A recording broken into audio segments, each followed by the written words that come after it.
going? All right. Well, thank you for coming. Man, this is going to be so exciting.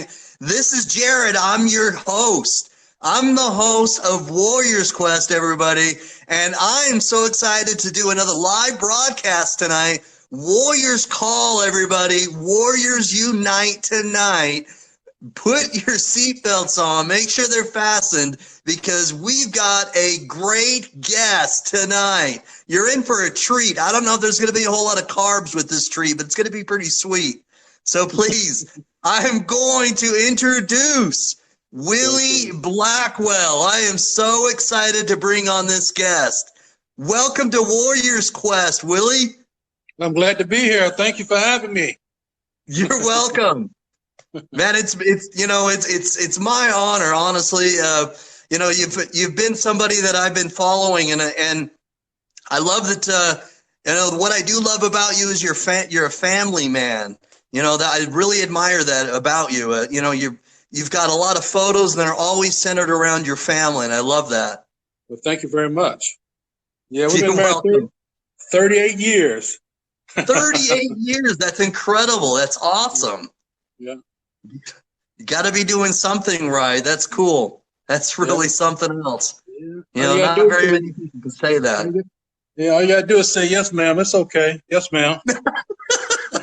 All right. Hold on. Let me write that down, Willie. Hold on. No, I think I do that a little bit already, but yeah, sure. I understand. I do. So I'm pleased to have you on the show. You're somebody that many people already know, but would you, for those that maybe aren't familiar with sports and for those that maybe don't follow football like I do, because I love football and, I wish it I watch ESPN and NFL all the time, but would you please give people just kind of introduce yourself a little bit and give people a little bit of your story? Yeah, surely. Well, I live here in Atlanta now. I was actually in McDonough, Georgia. My dad was a military person. So basically, growing up, we kind of lived all over the world, which was a great experience for me. But I was born in St. Louis, Missouri. Ended up spending much of my high school and collegiate, and then high school and grade school days in a city called Bossier City, Louisiana. And all right. I don't know if you're familiar with Shreveport, Bossier. And I went to high school there, and then after high school, I got a scholarship. Actually, I could have went to LSU. I was headed to LSU, as a matter of fact. And I always tell people the story that, the recruiter came to me and he said, you've been a great football player, and we want to have you at LSU, but we want you to look at some other colleges first. But we know you're going to come to LSU. So I actually came to Atlanta. And they told me about Morris Brown College and Morehouse College and Spelman College. And I knew a Morehouse and I knew a Spelman, was all female, but I never heard of Morris Brown. I said, Morris, what? What is Morris? What? Okay. Anyway, he said, to make a long story short, I went over here and it was really, really exciting to come to Atlanta, coming from Bossier City, Louisiana, back in those days. But this was the kick, though. So the kick was, okay. He said, you got to go to Spelman. I said, what is that? He said, it's all female. I said, yeah. So I went over to Spelman College. Spelman College. In Atlanta, and I'm 18 years old, Jared. And I've never seen these many women all my life. I said, what is this? And they're familiar. And he says, yeah, if you come to school over here, this what you have. Oh, that's not a bad selling point.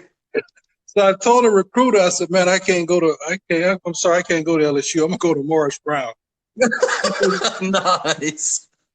He said, well, that's a small school. I know you want to go to the pros one day. I said, they'll find me, and which they did. So later on, I had a great career at Morris Brown. In 1977, I was a free agent with the Washington Redskins, and George Allen was the coach. It was probably an exciting time. Wow. And George Allen was your coach? Yeah, George Allen. That's the coach. Wow. Yeah, he was a good man, good guy. But as anything, I had a lot of good people at Morris Brown that prepared me for life after football, because I went from Washington, and next year because I tore both hamstrings pretty bad, Jared. Uh-huh. And I tore them up, and I went to Buffalo. I was up there with Buffalo Bills with Ferguson. And matter of fact, when I came in, um, O.J. Simpson was coming out. They shipped him to San Francisco, so I never met him. And then Okay, I so went you to just kind of missed each other then. yeah, I was there for a while. Then next year I went to Kansas City with Marv Levy was the head coach up in Kansas City. And then I ended up in the Canadian League. And then after that, I said, I need to find something to do, man. So I had 3 years NFL experience. I enjoyed it, but the injuries took its toll. I'm very active with the NFLPA and all that stuff. But I had my degree from Morris Brown. I majored in hotel restaurant management and health and physical education. I went to work for a company called Gate Gourmet Food Service. All Gate right. Gourmet at that time was called Dobbs International Food Service. Dobbs International. I have heard of Dobbs. Okay. Yeah, and they changed the name to Gate Gourmet, which is the largest airline caterer in the United States. And so I worked my way up from a management position, and I kind of created my own job, Jared. I guess after about 10 years there, my wife being a flight attendant at Delta, and when the truck would back up to the planes to cater the food, they would, if you miss one item, we didn't get paid for it. And All my right. wife, she worked for Delta, and she raised all kind of sand because she's ready to fly to Honolulu. They don't have enough sandwiches and stuff. And we found out what was happening. Some of the employees that they were hiring, they couldn't speak English, they couldn't read, they couldn't write. So I went to the company. I said, "Look, guys, I'm a member of a nonprofit. It's called the Georgia Literacy Coalition. I do as a volunteer. Why don't we set up an ESL GED literacy program for our employees and just teach them how to read and write at the workplace?" Uh-huh. And they said, they can't do it. The union's not going to do it. I said, well, let's talk to the union. But before I talked to the union, I talked to Delta Airlines. I went to Delta Airlines, and they loved it. We did a test pilot in Atlanta, to make a long story short.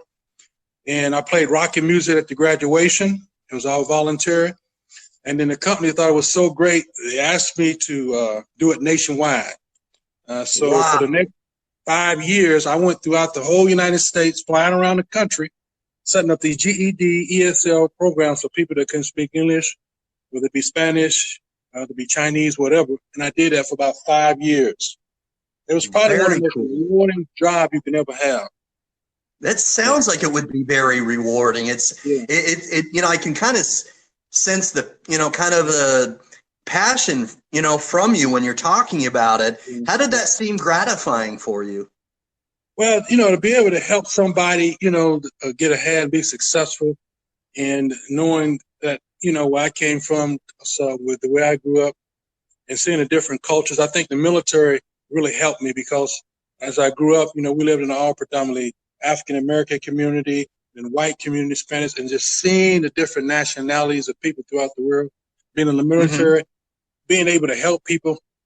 And I just loved it. I mean, it was just something that it was just so gratifying just to see that.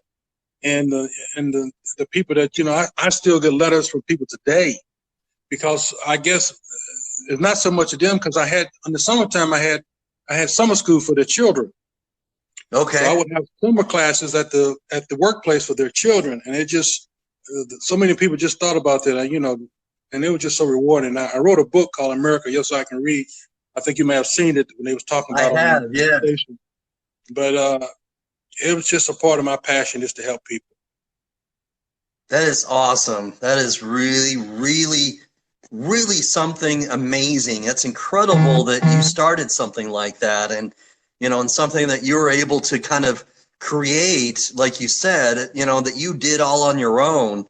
Wow. Kudos to you. Seriously. It's something that's helped other people, learn a different language, English, that may have been struggling with it. That's something else. Right. And so from that point after Gate Gourmet, I was able to convince Gate Gourmet that we need to do more things just besides putting food on the airplanes. We need to put food on trains. And so they finally listened to me, and we got the Amtrak account, and I got another promotion, and I turned over the literacy program to our HR department. And so for the next 5 years, I was in Washington, D.C. up there again. And during 9/11, when there were no planes flying, we held a train business, putting food on the planes, on the trains, rather.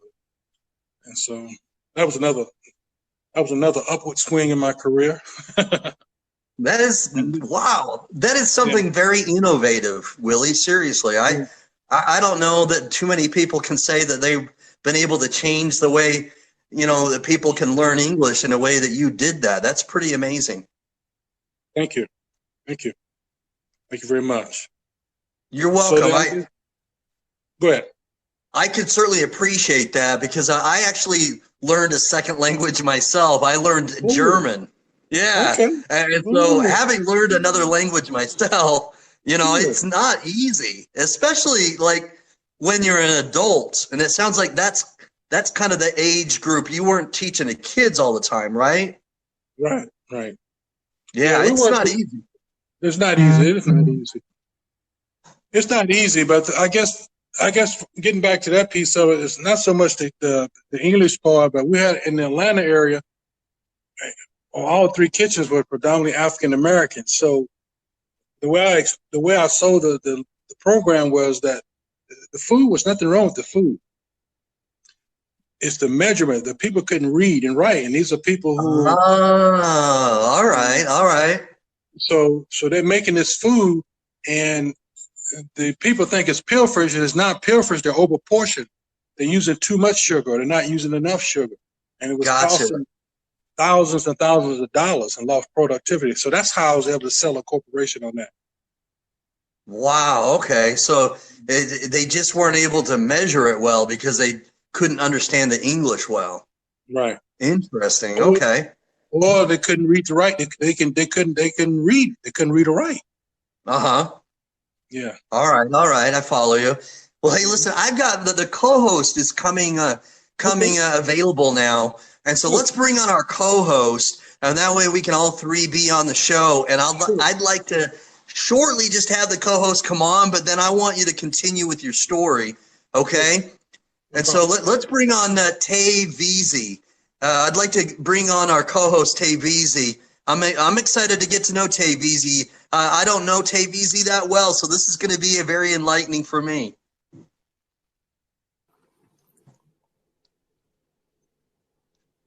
Hello, Tay Veazey.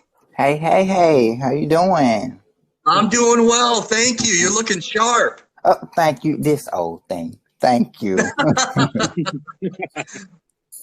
Well, welcome to Warriors Quest, Tay Veazey. Thank you for coming on our show. No problem. I'm glad you guys could have me. Yes, it's hey, I'm good. To have you. Yes, I've been sitting here in the lobby just listening to y'all, and amazing.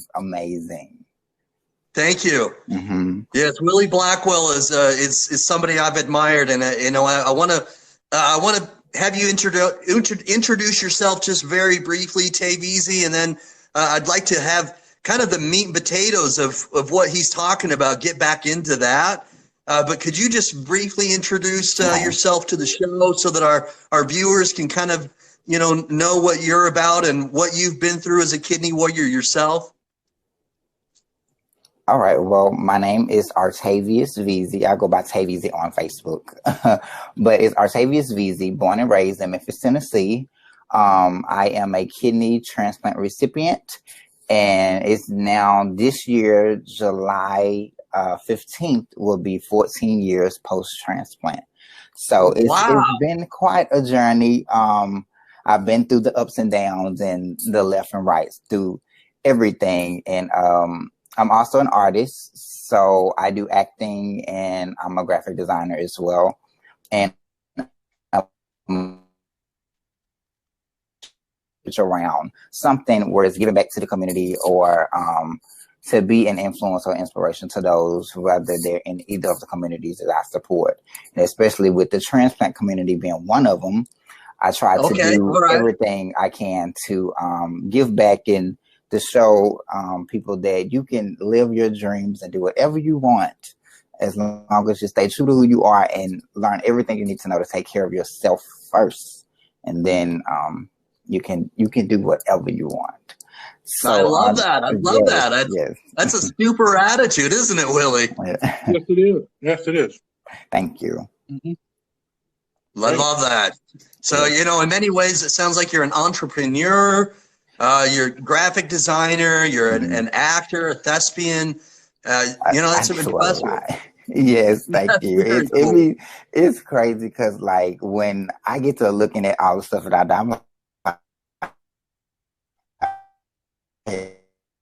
I just try to. I go back to thinking about when I was on dialysis, and I was like, back then I was a teenager on dialysis, so like 13, 14.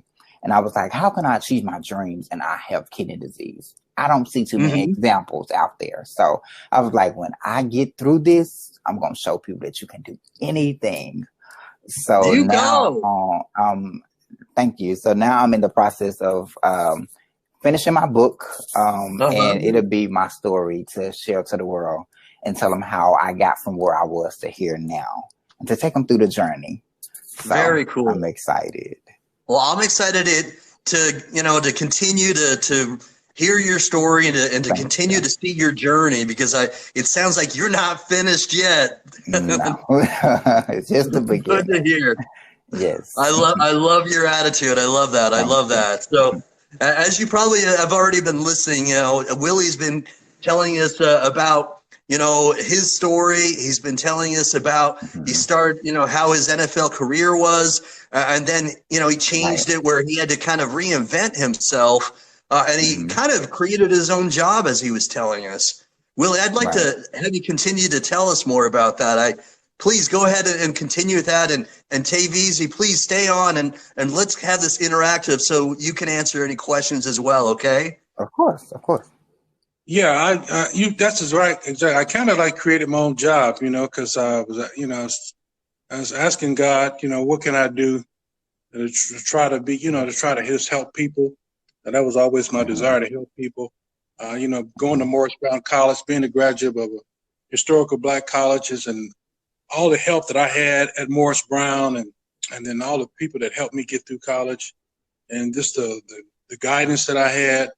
People just, you know, keeping me out of trouble, you know, gangs, because, you know, because I remember when I was in St. Louis, you know, I used to tell my dad, because he went over to Vietnam War and he left, and I was like 13. I said, Dad, I don't think I'm gonna live to be 16. I couldn't see how I was gonna live to be 16 because so many of my friends were getting killed. Okay, you know, so what do you mean by that? Is it because of what you were seeing, like on the streets, or what do you mean by that? Okay. All the crime, shootings in the neighborhoods, you know, just the drugs infested, and he was doing the best he could, and it was just, you know, I didn't see it, but I had some good people that kind of mentored me and kind of took me on their wings and said, look, hey, this is not the real world. Right. You know, you can go to class, you know, no stealing.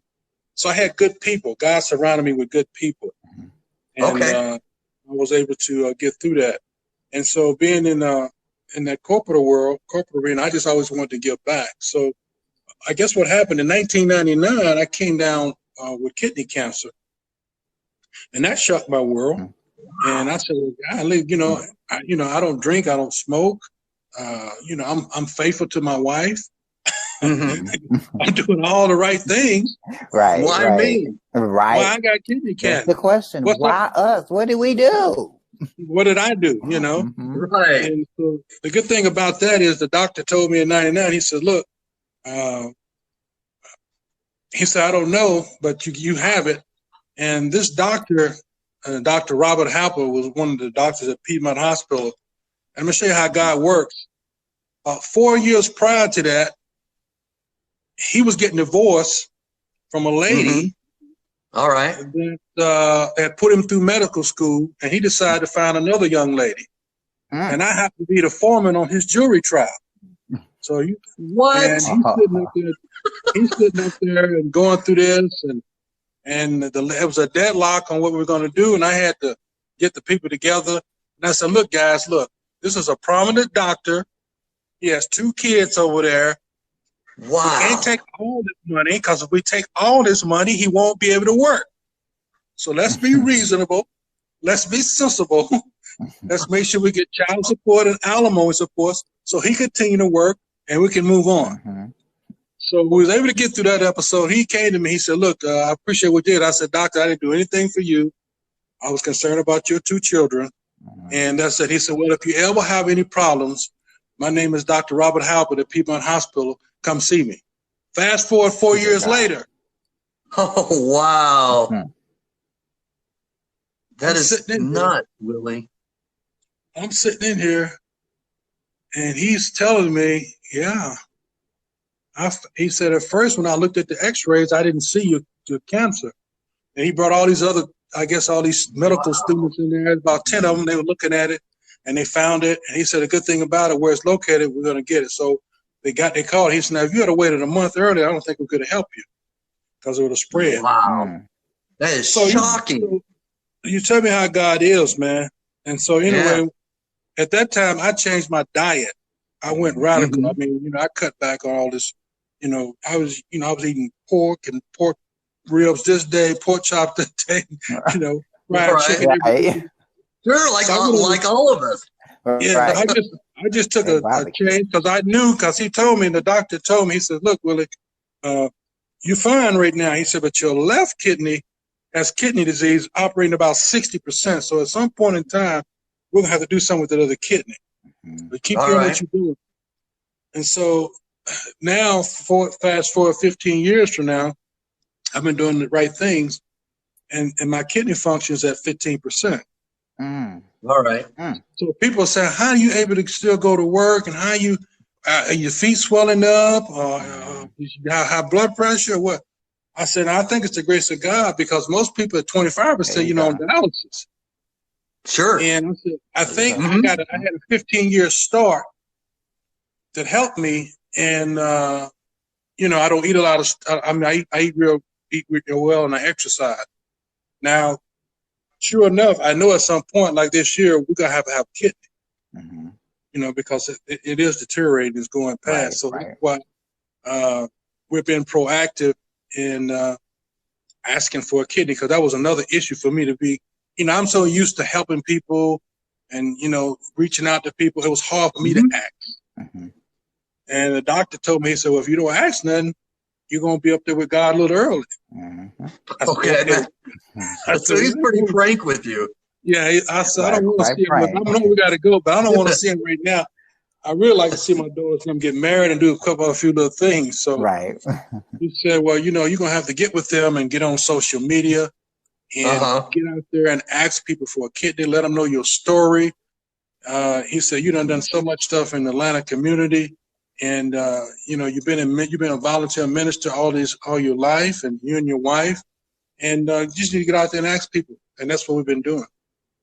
So, Tavisi, when you went to see your doctor, was your doctor pretty frank and direct with you as well? Well, see, me, my situation was hereditary from my mom, so I was born with it. So I was diagnosed at 3, and and the doctors were able to suppress the disease until 13.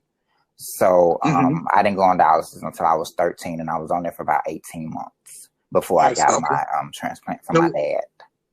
So is yours like nephrotic syndrome, or can you help? Okay. Yeah. All right. Exactly that. Yeah. And to go back to what Willie was saying, because I'm a big advocate and community server person as well, because I love always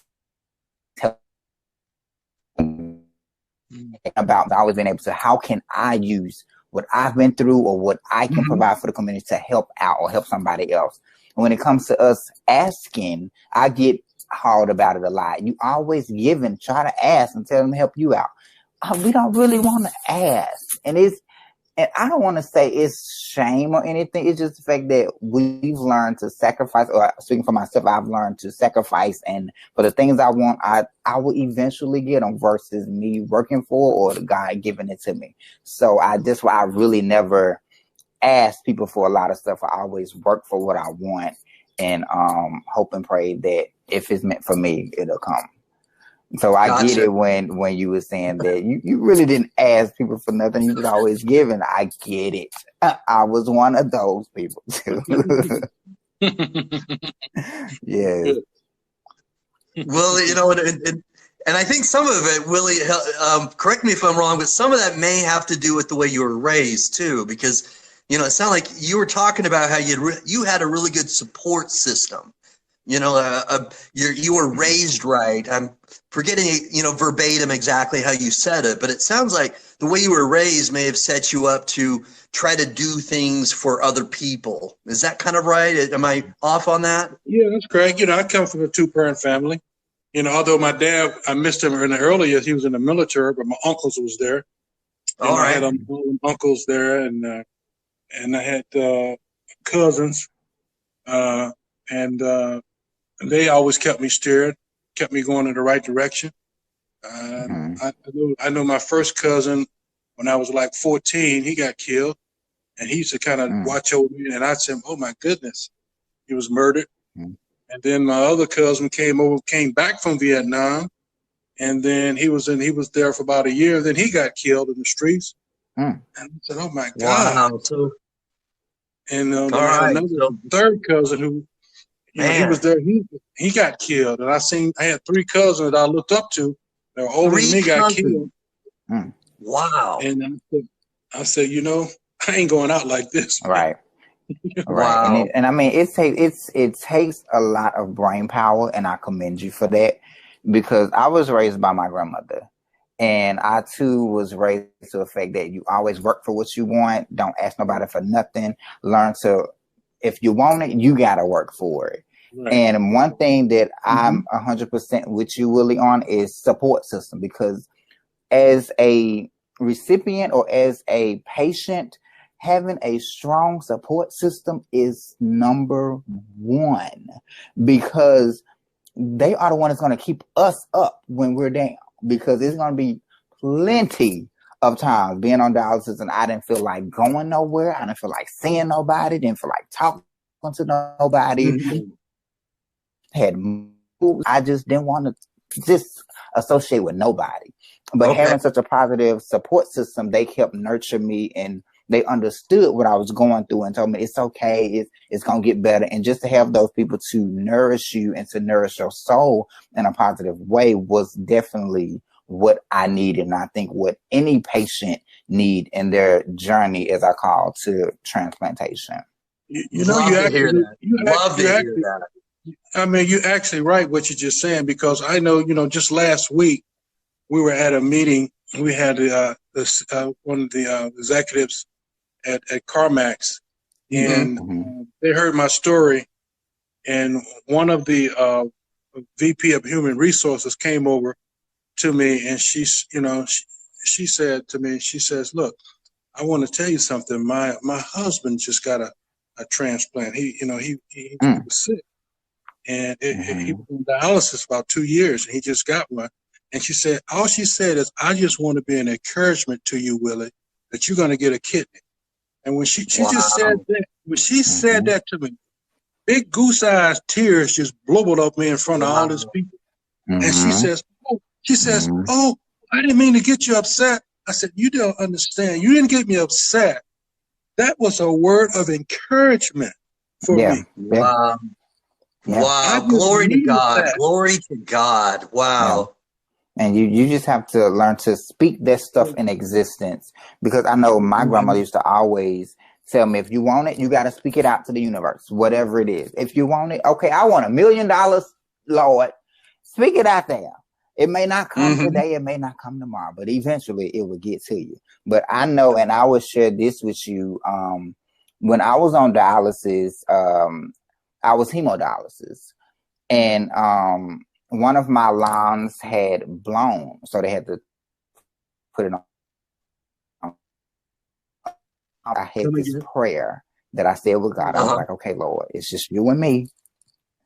Now, if you can get me through this, I promise you, I would do anything in my power to help somebody else who is going through this, because I wouldn't wish that on nobody, because that's like you're in that room and you in that chair and it's just you and the machine, and it's like you have to sit here for 3.5 hours or however long you are on the machine until it finishes, and you have to deal with the consequences that this machine gives you. But that's I would say it was one of those things that you have to pull yourself together and be like, okay, this is where I am. Amen. I know this is not me. This is not my life. I will get through this and I will be all right. You have to speak positive. It's like everything is going wrong. Like you said, you 15% functioning of your kidney. It's like you have that. Some people have 0. So be grateful for those 15%. But it's just the fact you have to speak positivity over your life, over your environment, over your house, over everything.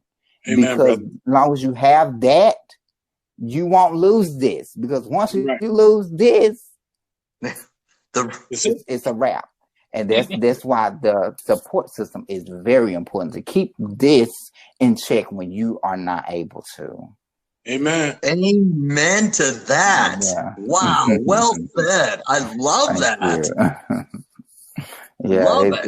That's just fine. That was me at 13 and going into high school, fresh into high school, 9th grade, dealing with that.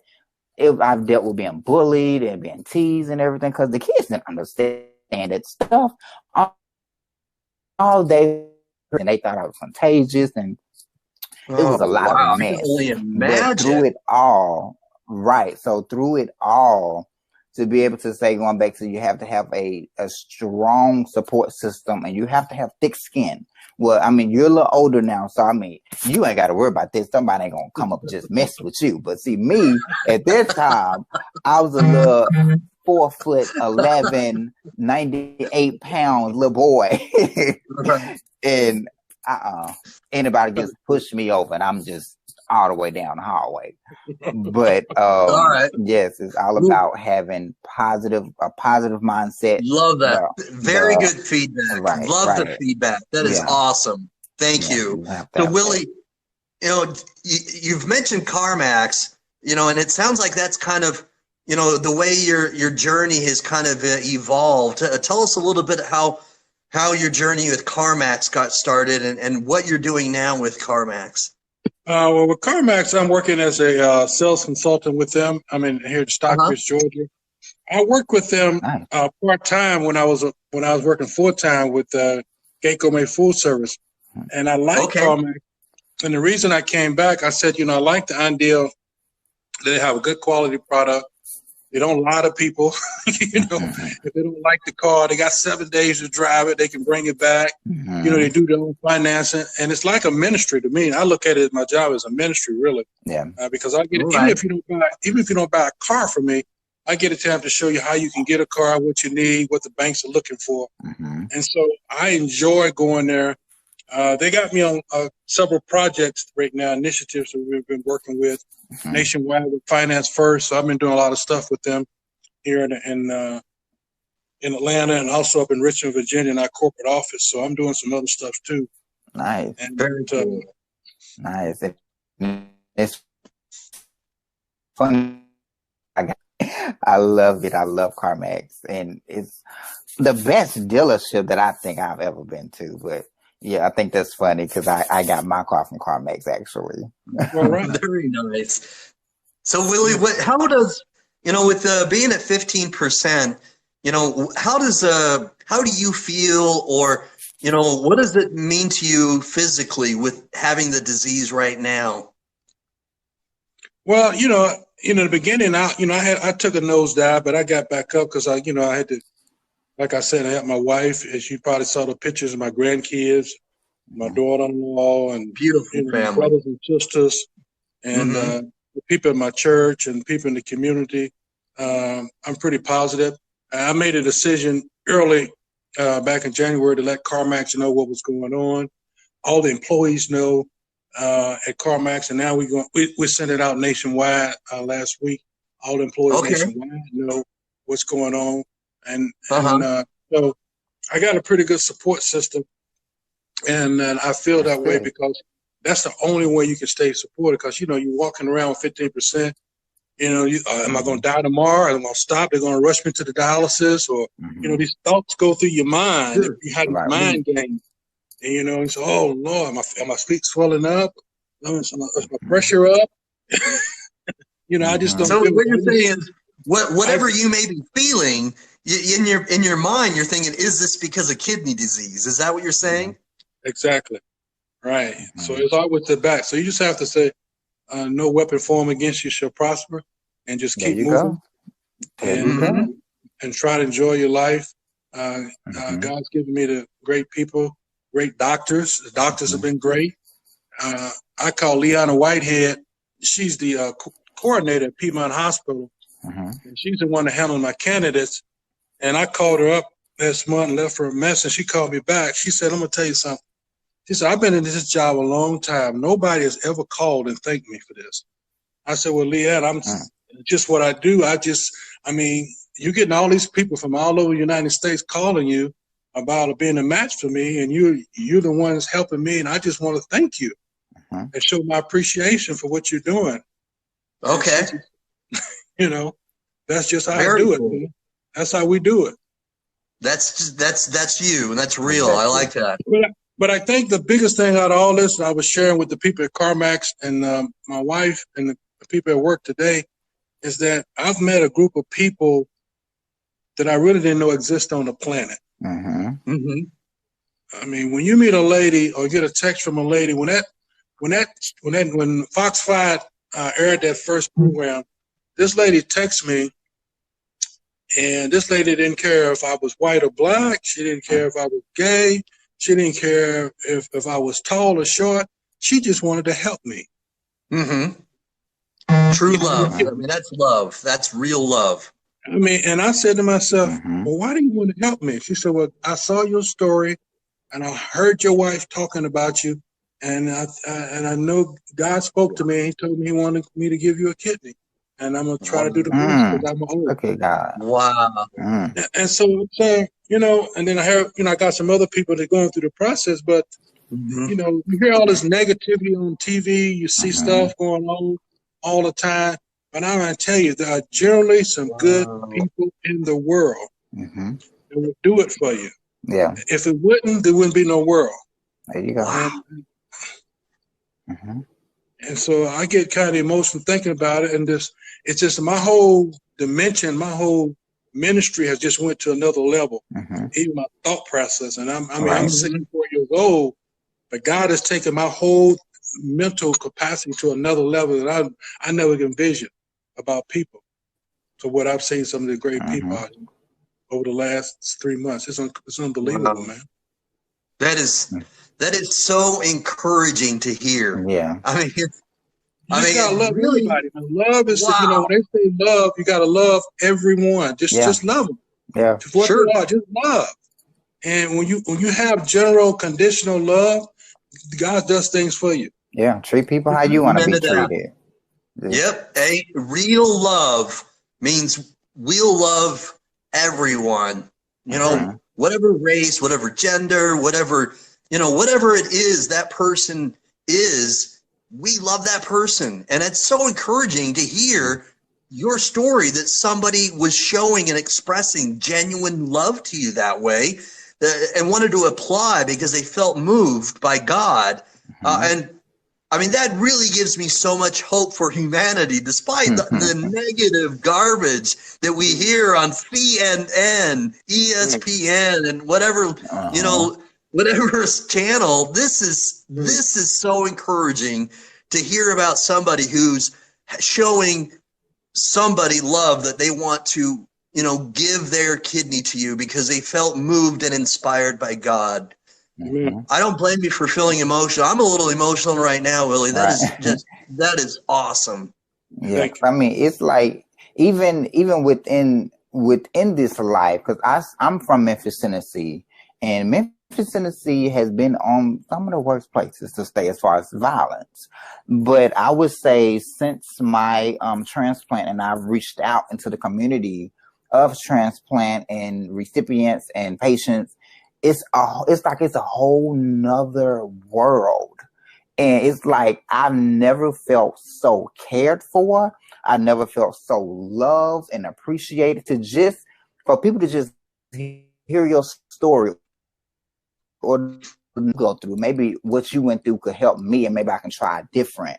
And just to get that appreciation, I think it makes you feel good inside. And I would say I've never met so many genuine people when it comes to the transplant community, because if everyone I meet and everyone who finds out that I'm a kidney recipient, they're like, "Oh my God, I would have never known." And everything is just like so much love, and it's amazing. And I can't do nothing but give that back. It's a connected family, isn't it? Yes, right. Don't even know you, but just from that small little connection, we're family. And you learn and you do as much as you can to educate yourself about your health and what's going on and how you can help or how you can get help, and reaching out to those right people and all of that. And even like what Willie said, it gets to a point where you just share your story, just like you're doing on anybody that could help Willie. Or I know somebody that can get him this and get him that. It's like the support is unbelievable. Unbelievable. Very nice. Now, speaking of, connected families, you have some former like NFL players, former college football players that and how many of them have you found out, Willie, have also gotten kidney disease as well? Yeah, I know that's one that had kidney disease. He's got a kidney transplant. He's the director of the NFL Player Association in Atlanta. And then we just lost a guy that had he didn't get a kidney. He passed away. So all of the players, and I'm a member of the NFL Player Association and the NFL Alumni Association. I think you may have seen the video where Warren Bryant, who was the #1 draft pick out of Kentucky, was over at my house doing one of the filming, and of course esrd Johnson, who's the #1 draft pick, the Green Bay Packers. Yes. Very nice. Yeah. So all these guys have been very supportive, and everybody's been very supportive, though. Very nice. Very cool. The support system again is paramount. It's so important to making sure that you feel like even when there is a down day, because there might be a down day that you don't even expect, whatever it might be, to have that, your family, the kidney disease community, CarMax, NFL players, whatever it might be, and you have people lifting you up when you need it. That's awesome. And it's key. It is. It's important. And keep them people really close, because you're gonna need them. It's gonna be a tough journey, and as long as you got them right, you will be good. Now, Willie, you're the people in Atlanta. Just recently you shared with me that you've done a TV interview. Can you tell us a little bit more about that? And I'd like to hear about that and have as many people watch that haven't already watched it. Yeah, I was able to do a TV interview with Fox 5 here in Atlanta. A young lady came down house and did one. Then I did one with 11 Alive News. And then we did another show with V103 radio station. Really like that station because it has that age group between about 18 to 30. All right. Okay. It's a good demographic. Yeah, I like that group. Yeah. And it's a good community, but they did a very good job. They just, I don't know if you've seen the clips of them. I have, yes. I've seen all of them, actually, all three. Yeah. And so those, along with that, and some of the clips that you did with social media is what you have to do. So I tell people, and they said, well, we're praying for you. And I said, that's great. I said, I want you to pray for me. I said, but if you're not able to donate a kidney right now, then you need to share my message. Right. Yeah. Okay? So when you share that message, then somebody else sees that post and then maybe that person can donate me a kidney, because that's what's going to help me get out of the situation. Yes, that's what's up. Seriously, people don't sometimes understand that. It's so powerful.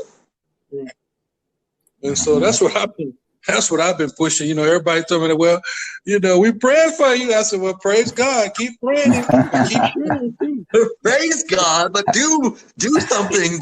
You know. Oh man, I totally agree with you. Okay, I love that they're praying for you. I want people to continue to pray for you. I pray for you, but if you pray for you, okay, God wants us to do more than just ask. He wants us to do something. We need to act on it. We can't just ask for something. Okay, we need to be acting on it. So you know. It's something so simple is to share. It's not hard. If you can't donate, donate a share. So simple. And like I've heard this. I'm a quote fanatic. Like I like aspiration type things. And speaking of like prayer and not action, like prayer. I heard this. I don't know who said it, but it was like prayer without work is dead. So Amen. you got to do more than just pray. So I'm like, thank you for praying for me, but could you just help a brother out and share the post? Your post will reach an amount of hundreds of people. That's more people to pray for me, and there's more people to get the message out who maybe could help. So that's right. That is right. That is pushing so the word right. out is a lot, a lot. Because I'll tell you what, we're more powerful together, and what's more together than sharing something? Because when you share something, you're sharing it with somebody else, then they share it. It causes a wave, a domino effect. It's so powerful. So prayers combined with shares, it's a very profoundly influential tool. I'm a big advocate for that. I really am. You're right. Yeah. And then also my daughter-in-law, she got T-shirts made up now, so she's got all the kids wearing T-shirts. Willie needs a kidney. So I've seen those. Yeah, I like those.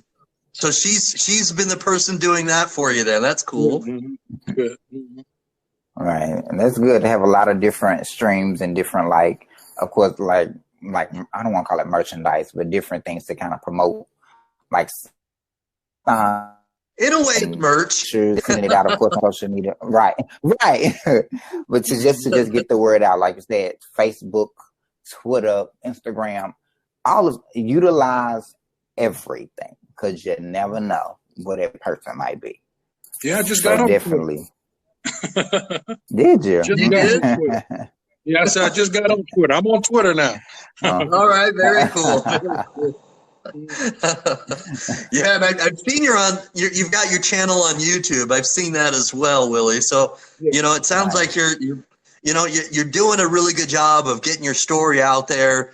You know, and getting people to help you too is not a bad thing. And I know it's hard. Okay, you know, it's difficult, especially when you're used to helping other people. When you're used to doing, you know. Your mindset has been such a great mindset. So, you know, you're the type of person that I admire and look up to, because you wanted to help people who didn't understand English, and you help them, you know, ESL, that, you know, and that says a lot about you in your character. And then, okay, appreciate that. You're also a family man. That tells you again that you're a person that tries to help other people naturally. So it's very difficult for a lot of us to accept help.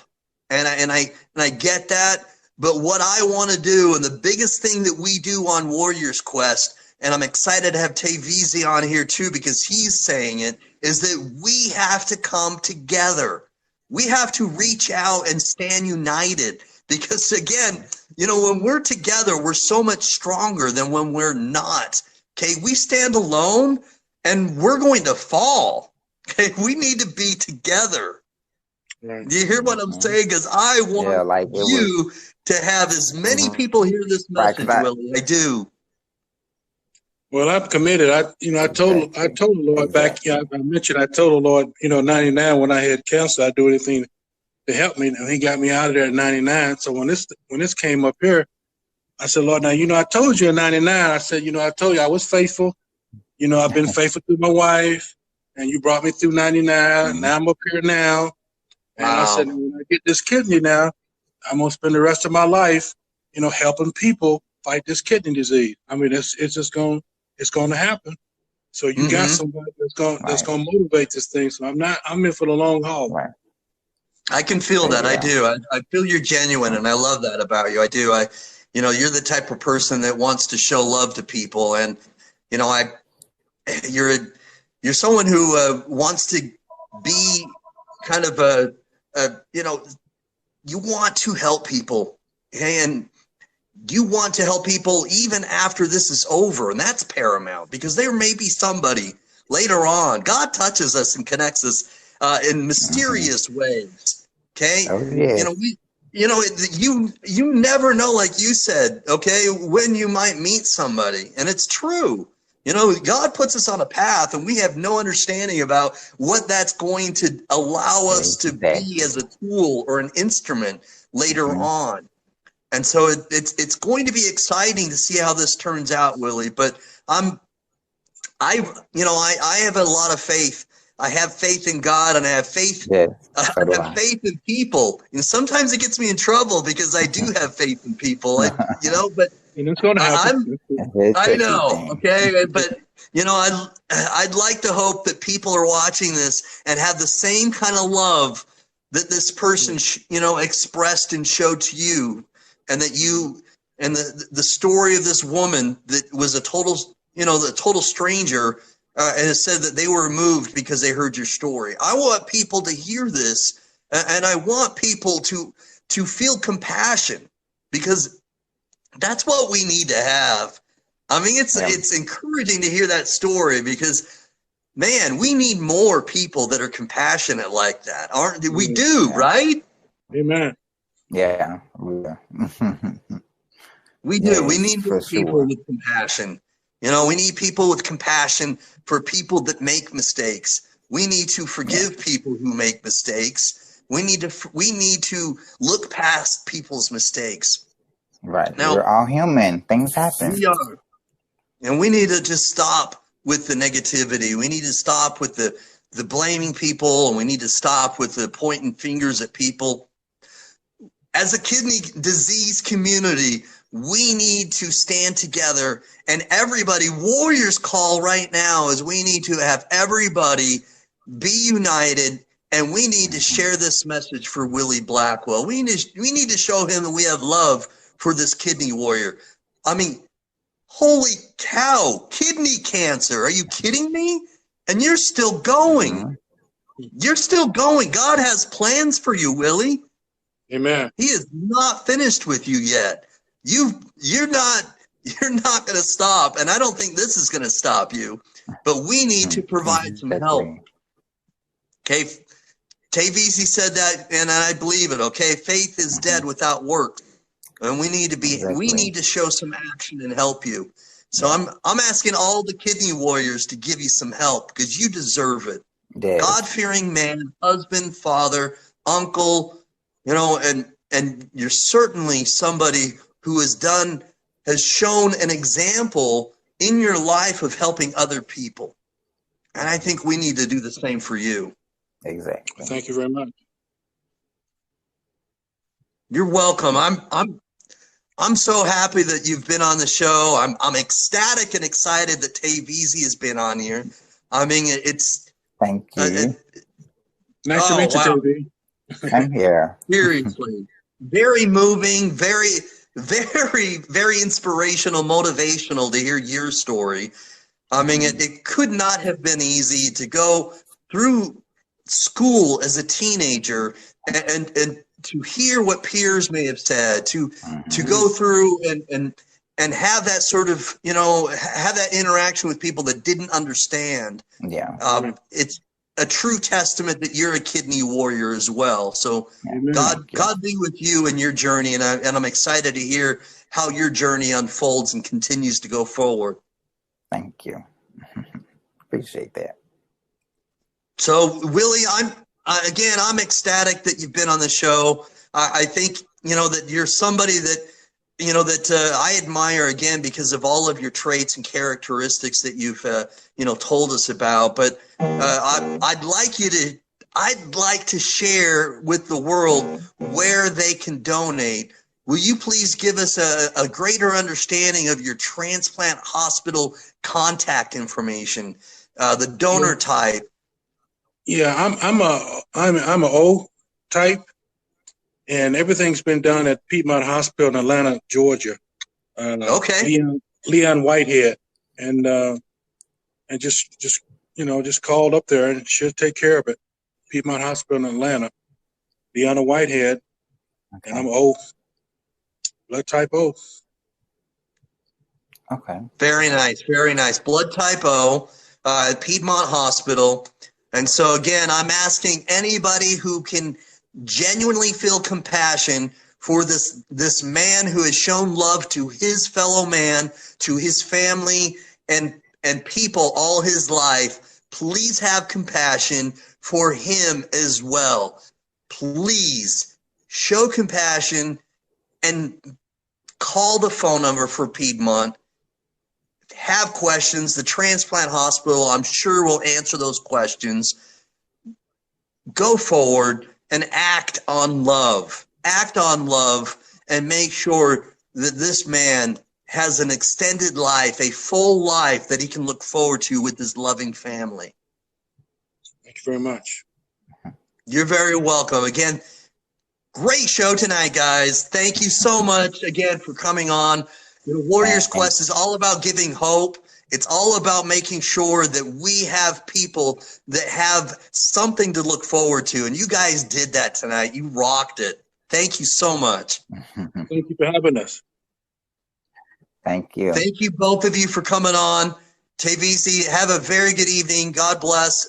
Hope your career continues to move forward spectacularly. Thank you. Thank you. Great night. Thank you. Willie, God bless. I'll be moving forward, of course, and I'm going to continue to follow you, and I'm going to be continuing to share everything I can about you so that we can give you as much exposure as God wants. Thank you again for coming on. Thank you. You're welcome. Have a good evening, guys. Goodbye. All right. Take care. Bye-bye. All right, everybody. Thank you again. Again, it's been a spectacular show hearing about these two stories. Each story, all on its own, is very motivational just because what they've gone through. We cannot allow their stories not to be heard. They need to be heard. Their voices need to be heard because there's respect that needs to be given to these people. They're true and genuine kidney warriors because of what they've gone through and what they're going through now. I'm very thankful that we've had these guys on the show. Thankful for you guys for watching, but please share and show you care. Thank you. Have a good night, everybody.